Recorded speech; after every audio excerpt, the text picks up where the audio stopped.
మనం ప్రస్తుతం అయితే పెదకురుపాడు మండలంలో కాన్స్టిట్యున్సీలో ఉన్నాం. సో ఇక్కడైతే ఈరోజు భారీగా టీడీపీ నామినేషన్స్ అయితే జరుగుతున్నాయి. సో ఇక్కడ చూసినట్టయితే నామినేషన్స్లో అయితే బ్రహ్మాండంగా ఉన్నాయి. నామినేషన్స్లో కాకుండా అప్పుడే టీడీపీ విజయోత్సవాలు ప్రారంభం చేసుకున్నారా అన్నట్టుంది. సో ఇక్కడ మనతో పాటు మాట్లాడడానికి మీ పేరండి?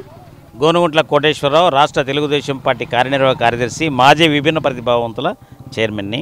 సార్, ఇప్పుడు మీరు వీల్ చైర్లో అంత దూరం నుంచి వచ్చారు, అసలు ఎందుకు సార్? ఎందుకంటే ఈ రాష్ట్రానికి పట్టిన దరిద్రం వదిలించాలి. ఈ రాష్ట్రాన్ని ఒక రాక్షసుడు పరిపాలిస్తున్నాడు. ఈ రాక్షసుడు వల్ల ప్రజలు అనేక మంది ఎస్సీలు, ఎస్టీలు, బీసీలు, మైనారిటీలు, మహిళలు అనేక ఇబ్బందులు పడుతున్నారు. ఒక్కసారి అవకాశం అన్నందుకు జగన్మోహన్ రెడ్డికి అవకాశం ఇస్తే ఆ అవకాశాన్ని వ్యాపారం చేసుకొని ఇసుక వ్యాపారం చేశాడు, మద్యం వ్యాపారం చేశాడు, అనేక రకాలుగా ప్రభుత్వాన్ని తన సొంతానికి వాడుకున్నాడు, ప్రజల్ని అనేక ఇబ్బందులు పెట్టాడు. ఏ విధంగా ఆ ఇబ్బంది పెట్టినందుకు ప్రజలంతా కూడా తిరుగుబాటు మొదలైంది. ఈ రోజుతోటి రేపటి నుంచి తిరుగుబాటు మొదలైంది. ప్రజలంతా చూశారు కదా. ఈరోజు భాష్యం ప్రవీణ్ నామినేషన్కి మహిళలు మంగళారతులు పెడుతూ, యువకులు కేరింతలు కొడుతూ, వృద్ధులు, అదేవిధంగా అవ్వ తాత అందరూ కూడా ఈ యొక్క నామినేషన్ ప్రక్రియలో వచ్చారంటే ప్రజలు కసితో ఉన్నాడు. ఎప్పుడు ఈ దరిద్రుడిని వదిలించుకుందామా, మే 13వ తారీఖు ఎప్పుడు వస్తుందా అని చెప్పి ఎదురు చూస్తున్నారు. ఎందుకంటే చూశారు కదా, ఒక మహిళ అండి, ఈ రాష్ట్రంలో చిన్నపిల్లలు చదువుకునే వాళ్ళు గంజాయికి అలవాటు అవుతున్నారని చెప్పి ప్రభుత్వానికి చెప్పినా కూడా చీమ కుట్టినట్టు లేకపోయినందుకు శ్రీలక్ష్మి అనే మహిళ తన బొటిని వేలిని కూడా నరికి వేసుకొని ఢిల్లీలో పోయేసి ఆమె ఆ విధంగా చేసిందంటే జగన్మోహన్ రెడ్డికి కొద్దిగా సిగ్గు ఎగ్గేమనుందా? వేరే ఇంకెవరైతే వెంటనే రాజీనామా చేసిపోతారు. అంటే ఇలాంటి పరిపాలన నేను ఇస్తున్నానా? ఎందుకు ఆమె ఆ విధంగా చేసుకున్నదంటే యువత ఈ విధంగా పాడైపోతున్నారని చెప్పి అనేక మందికి చెప్పినప్పుడు కూడా పట్టించుకోనందుకు కనీసం నా బొటిన వేలు ద్వారా అయినా సరే ఈ ప్రభుత్వానికి కళ్ళు తెరుస్తారని చెప్పి అనుకుంటే నిమ్మకు నీరెత్తినట్టు ఉన్నట్టు ఈ ప్రభుత్వాన్ని ప్రజాకోర్టులో రేపు మే 13వ తారీఖున ప్రజలు తమ యొక్క ఓటు అనే ఆయుధం ద్వారా రేపు జగన్మోహన్ రెడ్డి మెడలు నరకపోతున్నారు. ఆంధ్రప్రదేశ్ ప్రజలు అన్నం తినేవాడు ఎవడైనా సరే, ఆలోచన శక్తి ఉన్నవాడు ఎవడైనా సరే జగన్మోహన్ రెడ్డికి ఓటేయరు. ఇప్పుడు జగన్మోహన్ రెడ్డి దగ్గర ఉన్నటువంటి ఎమ్మెల్యేలు కూడా, ఎంపీలు కూడా ఈ రాష్ట్రాన్ని ద్రోహం చేయబాకండి, భావి తరాలకు ద్రోహం చేయబాకండి. ఇప్పటికే చూశారు కదా, నిరుద్యోగులకు ఉద్యోగాలు లేవు, ఉద్యోగులకు జీతాలు లేవు, రైతులకు గిట్టుబాటు ధర లేదు.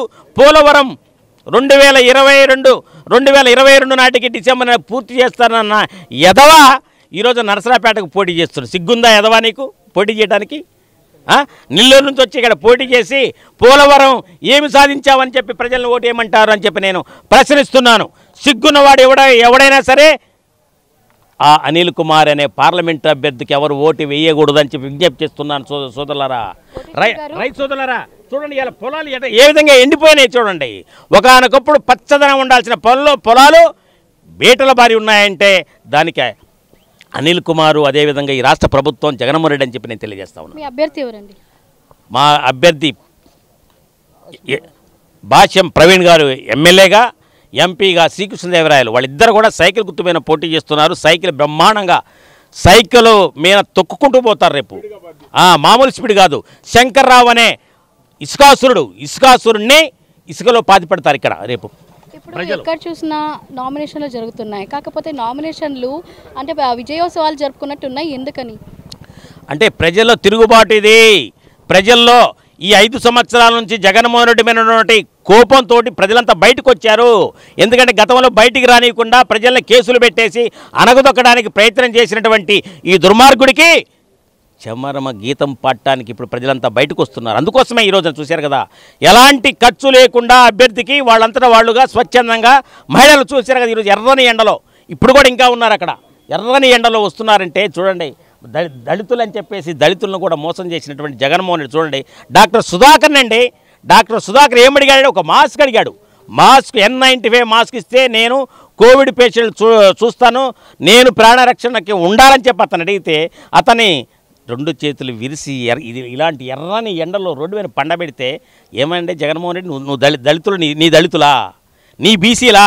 చూడండి, ఒక అక్కని వేధిస్తుంటే తమ్ముడు మా అక్కని ఎలా వేధిస్తారని చెప్పి అడిగితే ఆ తమ్ముణ్ణి ఏ విధంగా అమర్నాథ్ అనే గౌడ్ని తను చదువుకునే పుస్తకాలు నోట్లో కుక్కి పెట్రోలు పోసి నడిరోడ్డు మీద కాల్చి చంపినటువంటి దుర్మార్గులు వైసీపీ వాళ్ళు. అటువంటి వాళ్ళని బీసీలు ఓట్లు వేస్తారా చెప్పండి? బీసీలు సోదరులారా ఆలోచించండి. మరలా వస్తే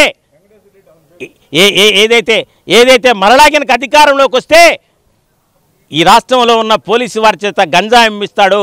మీరు గంజా అమ్మించి మీకు ₹1,00,000 జీతం అయితే 50,000 ఆ 50,000 కూడా మీరు గంజా అమ్మి తీసుకోవాలని చెప్పేసి జగన్మోహన్ రెడ్డి కానీ వైసీపీ వాళ్ళు ఆ విధంగా చేస్తారు. కాబట్టి దయచేసి రాష్ట్రంలోని ప్రజలంతా కూడా కనువిప్పుగా కళ్ళు తెరవాలని ఈ దుర్మార్గుణ్ణి మనం ఈ రాక్షసుణ్ణి